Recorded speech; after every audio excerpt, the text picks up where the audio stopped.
everyone, welcome to another tutorial class. Today we'll be talking about the development of women's rights movement in the USA. So let's get started because this topic is actually very interesting and I hope you enjoy it too. Well, first of all, I think it's important to analyze the role of women before the First World War. We can say that most middle-class women in the USA, like those in Britain, were expected to lead restricted lives in all senses, right? As you know, that they had to wear, for example, very restrictive clothes and behave politely. They were expected not to wear makeup, and their relationship with men was strictly controlled. They couldn't take part in sport or smoke in public, and well, actually in most states they couldn't even vote. Regarding employment, there were a few paid jobs available for women, but they were actually badly paid. But well, in the 1920s, many of these things began to change, especially for urban and middle-class women, for different reasons. One of the reasons for this change in women's role was the impact of the First World War. When the USA joined the war in the 1917, some women started working in the war industries, and this gave them experience of skilled factory work for the first time, and this was actually huge. Also, in 1920, women could also vote in all states.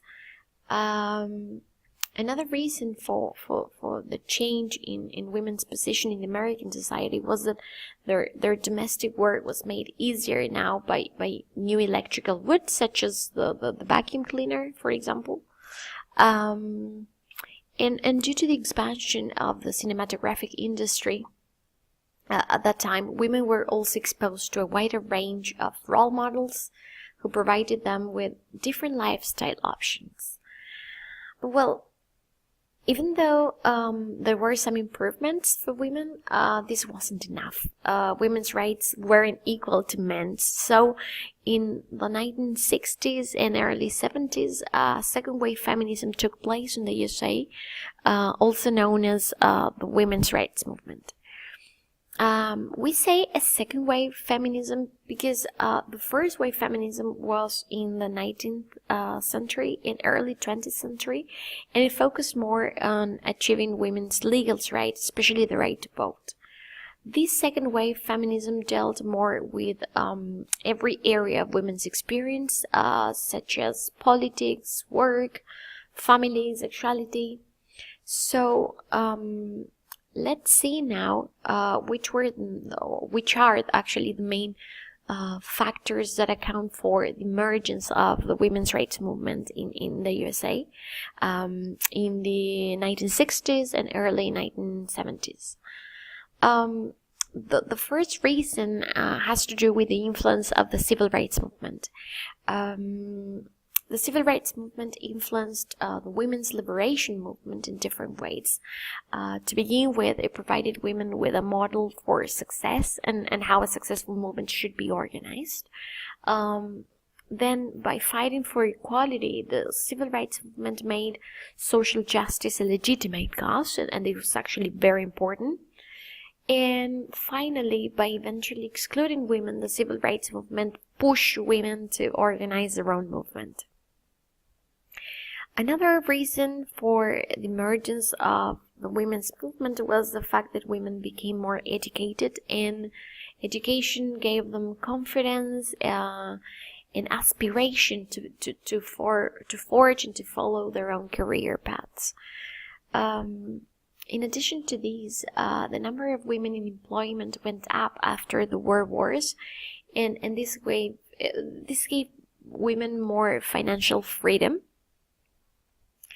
We can also mention the introduction of the contraceptive pill as a key factor here, because it gave females greater choice about when or whether to have children. Now they could prevent or postpone having a family in order to pursue their careers just like men.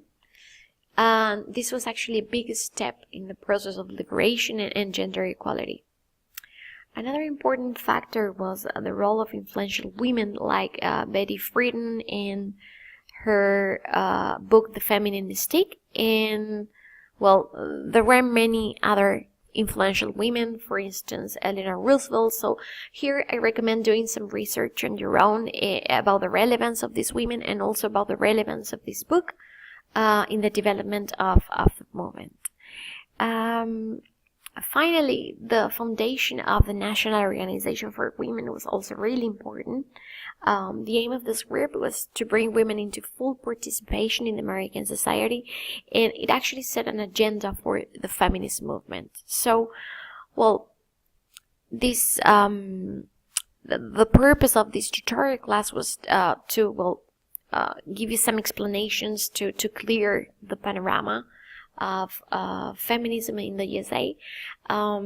So I hope you enjoy the class, and I hope that now you feel more eager to continue the research on the topic, because it's, as I said before at the beginning of the class, is actually a very interesting topic.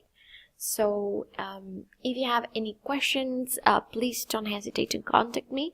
Remember that you will need to complete a compulsory activity based on this tutorial class. So feel free to ask any questions. So, well, thank you very much. Thanks for listening and watching the presentation. And well, let's keep on communicating via our platform. Thanks a lot.